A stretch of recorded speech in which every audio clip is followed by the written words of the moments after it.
Max Joseph was an integral part of Catfish, the TV show, from the beginning, but he couldn't resist the call of other opportunities beckoning his name.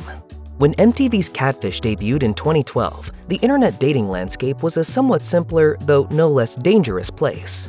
While dating apps were still in their relative infancy, social media had already long served as a platform where the line between bending the truth and all-out fraud wasn't just thin, but nearly invisible. After documenting his own experience with a catfish in the 2010 Catfish movie, co-host Neve Schulman was inspired to create the TV show. While a major part of the series' appeal comes from each episode's revelations about the catfishes and their targets, it also owes a huge debt to the other co-host, Max Joseph. For nearly 7 seasons, Joseph acted as Schulman's sardonic investigative partner, approaching each case with skepticism that balanced out Schulman's optimism.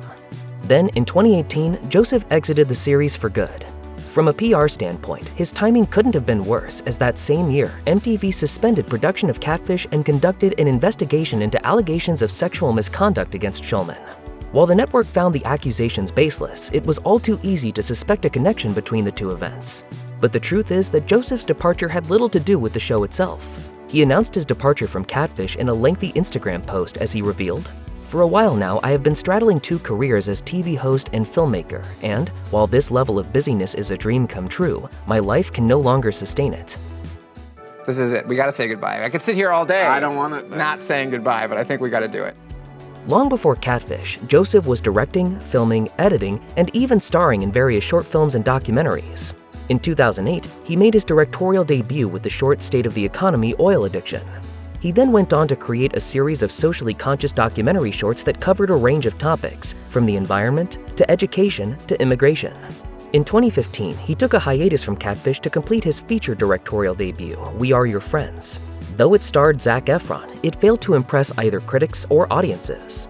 Despite that disappointment, Joseph continued to work on various side projects during and after his final season of Catfish.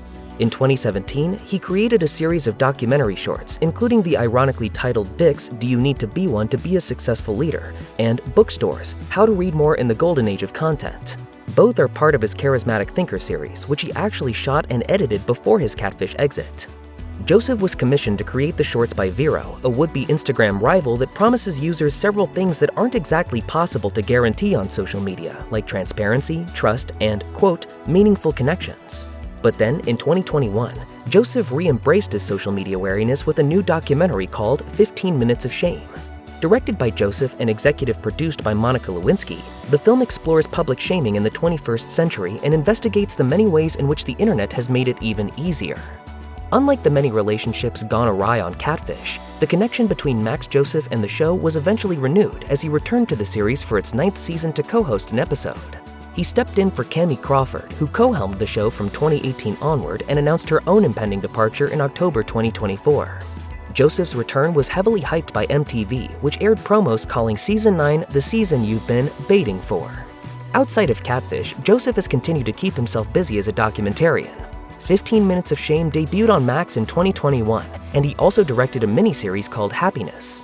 There's no word about whether or not he'll be back for Catfish's 10th season, or if he could even step up to replace Crawford on a more permanent basis.